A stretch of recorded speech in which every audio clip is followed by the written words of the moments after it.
Hello students, तो आज की इस वीडियो में डिस्कस करेंगे यूजीसी नेट इंग्लिश है। ठीक है, subject English net JRF set है और ये मॉडल पेपर 1 है। ठीक है, तो इसमें जो है टोटल 100 क्वेश्चंस जो है आपको इसमें दिखाए जाएंगे और उसका ऑप्शन भी बताया जाएगा। ठीक है, तो इस चैनल पर जो है एसकेसी लिटरेचर पर आपको जो है बीए एमए का क्वेश्चन पेपर भी मिलेगा। और अगर आपको इंग्लिश लिटरेचर में किसी भी नॉवेल, शॉर्ट स्टोरी, पोएम में दिक्कत होता है तो आप कमेंट कर सकते हैं, उसका जो है वीडियो अपलोड किए जाएंगे। और साथ ही साथ यहाँ पर नेट जो है इंग्लिश पेपर 2 जो होता है उसका भी एमसीक्यू क्वेश्चन, अगर किसी भी चैप्टर में दिक्कत होता है यूजीसी नेट इंग्लिश पेपर 2 का सिलेबस में, तो आप कमेंट कर सकते हैं। ठीक है, तो चलिए इसको हम लोग स्टार्ट करते हैं। लगभग 100 क्वेश्चन इसमें आपको देखने के लिए मिलेंगे। मॉडल पेपर 1 है। ठीक है, चलिए इसको देखते हैं। तो ये क्वेश्चन जो है बनाया गया है मॉडल पेपर। ठीक है, तो सबसे पहला क्वेश्चन जो है ये रहा कि identify the term among the following which does not relate to a movement in art और लिटरेचर। अब ये 4 ऑप्शंस दिए हुए हैं, इनमें से 4 ऑप्शंस में कौन जो है वो आर्ट लिटरेचर मूवमेंट से रिलेट नहीं करता है। ठीक है, ऑप्शंस क्या हैं? ऑप्शंस है कैविज्म है, इम्प्रेशनिज्म है, एक्सप्रेशनिज्म है या रियलिज्म है। इन 4 ऑप्शंस में जो करेक्ट ऑप्शन आपके बनेंगे वो ऑप्शन बी जो है करेक्ट ऑप्शन है, इम्प्रेशनिज्म। ठीक है, बाकी सब ये जो है ये रिलेट करते हैं। ठीक है, जबकि इम्प्रेशनिज्म जो है वो आर्ट लिटरेचर मूवमेंट से रिलेट नहीं करता है। तो ऑप्शन बी क्या है? करेक्ट ऑप्शन है। उसके बाद क्वेश्चन नंबर 2 है कि name the famous Dutch scholar. Dutch scholar जो प्रसिद्ध है उनके नाम बताने हैं। और क्या है कि who is known for colloquies and in a praise of folly. तो इनको जाना जाता है इनसे। तो वो फेमस डच स्कॉलर कौन है?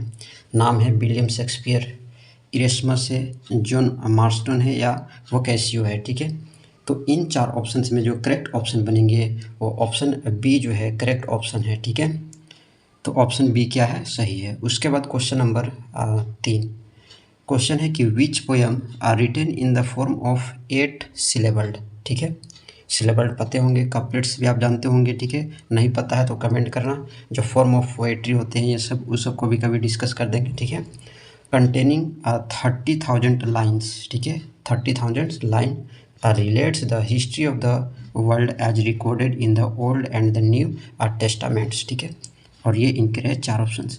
तो कौन सा पोएम जो है वो 8 सिलेबस कपलेट में लिखा गया है जिसमें 30,000 लाइन्स जो है वो कंटेन है। ठीक है, और ये इनके रहे नाम।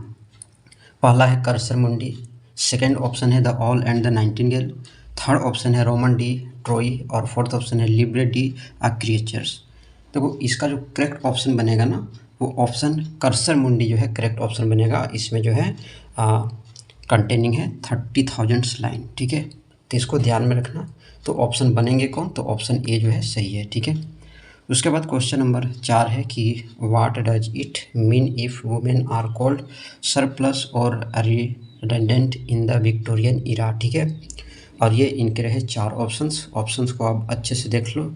तो इन 4 ऑप्शंस में करेक्ट ऑप्शन बनेंगे कौन? तो ऑप्शन इसका सी जो है वो सही है। ठीक है, उसके बाद क्वेश्चन नंबर जो है 5 हम लोग देखते हैं। क्वेश्चन नंबर 5 यहाँ है। ठीक है, क्वेश्चन क्या है कि while in America Brecht wrote the screenplay for a film directed by Fritz Lang, can you name it. क्या आप उसका नाम बता सकते हैं?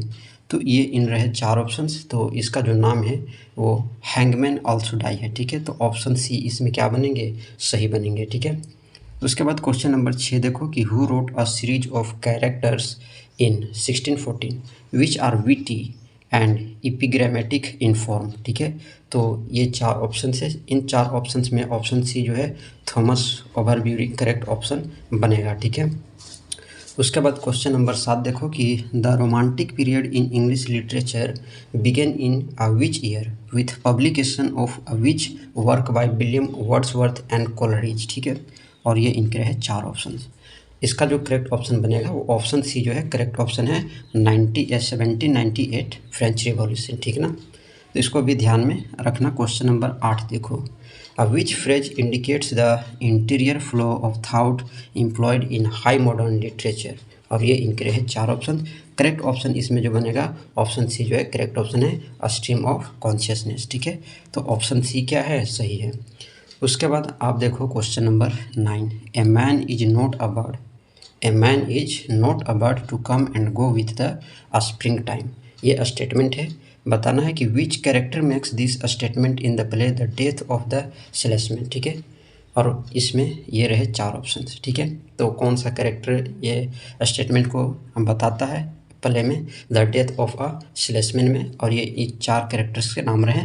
करेक्ट ऑप्शन जो इसका बनेगा ऑप्शन सी जो है लिंडा क्लेक्स करेक्ट ऑप्शन बनेगा। ठीक है, उसके बाद जो है हम लोग क्वेश्चन नंबर 10 देखते हैं। क्वेश्चन नंबर 10 ये रहा। क्वेश्चन क्या है कि which play of Osborne focuses on the life and marital struggles of an intelligent and educated but dissatisfied young man of working class origin, Jimmy Potter, and his equally competent yet impassive under middle class wife, Allison. It takes inspiration from Jones' personal life experiences। 4 option ये रहे हैं। ठीक है, correct option कौन से बनेंगे, option B जो है ना इसका करेक्ट ऑप्शन होगा। ठीक है, उसके बाद क्वेश्चन नंबर 11 देखते हैं कि in the fourth century pope यानी Alexander Pope Damascus assigned his secretary Jerome the task of producing an accurate translation of the Bible in Latin, the language of the Roman Empire. Jerome completed the task in AD 405 and his translation became the standard Bible of Christianity for over 900 years. What was this version called? तो उस version को क्या कहा जाता है। ठीक है, और ये इनके रहे 4 ऑप्शन। 11 का जो करेक्ट ऑप्शन बनेगा ऑप्शन डी जो है करेक्ट ऑप्शन बनेगा, ऑप्शन डी क्या है, सही है।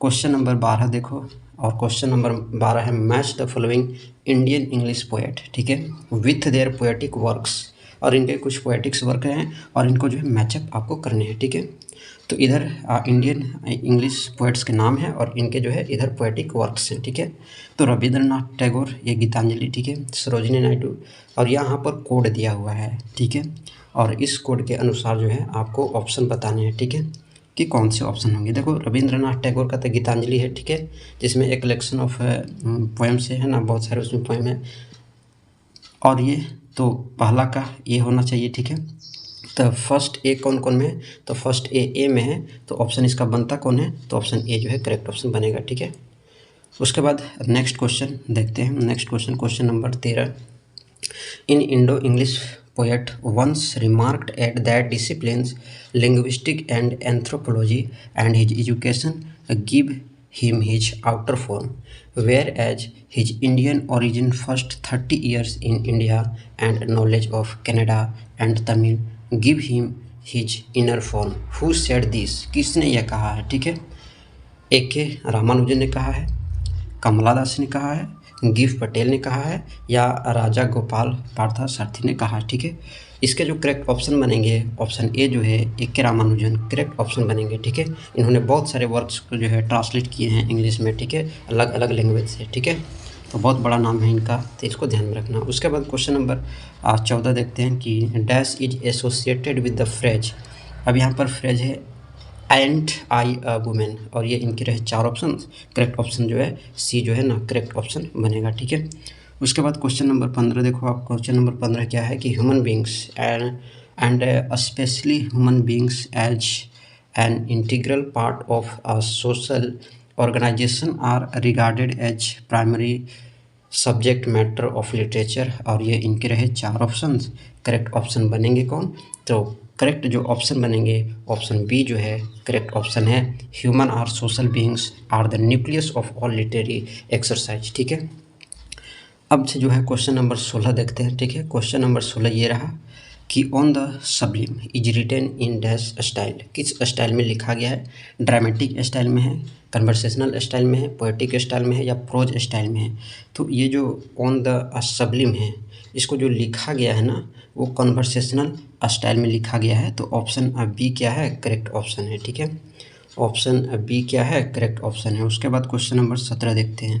क्वेश्चन नंबर 17 है कि which of the following statements is not true. अब इनमें से कौन सा स्टेटमेंट सही नहीं है। ठीक है, क्या स्टेटमेंट पढ़ते हैं कि growth is a biological process,